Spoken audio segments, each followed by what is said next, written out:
নমস্কার বন্ধুরা, আজকে আমি তোমাদের তৈরি করে দেখাবো কিভাবে ঘরে বসে খুব সহজেই নিজেরাই আটা বা ময়দা দিয়ে চাউমিন তৈরি করা যায়। আর নিজের হাতে তৈরি করা এই চাউমিনটা অনেক বেশি পারফেক্ট আর সুন্দরও হয়। নিজের তৈরি করা এই চাউমিন দিয়েই আজকে আমি নিরামিষ চাউমিন করে দেখাবো, একেবারে ভেজিটেবলস দিয়ে। আর এই ভিডিওটা স্কিপ না করে পুরোটা দেখার অনুরোধ রইল। এখানে আমি আটা মেখে নিয়েছি লবণ দিয়ে, একটু শক্ত শক্ত করে মেখে নিতে হবে। তারপর ওটাকে বেলে নিয়ে আমি এইভাবে চাকু দিয়ে পিস পিস করে কেটে নিচ্ছি। ওদিকে আমি ফ্রাইং প্যানে গরম জল করতে বসিয়ে দিয়েছি।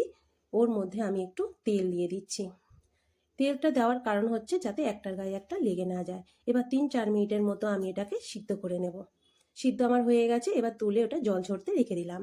এদিকে ফ্রাইং প্যানের মধ্যে আবার তেল দিয়ে এর মধ্যে আমি দিয়ে দিচ্ছি কেটে রাখা সরু সরু করে গাজর আর বিনস, ক্যাপসিকাম আর হচ্ছে বাঁধাকপি।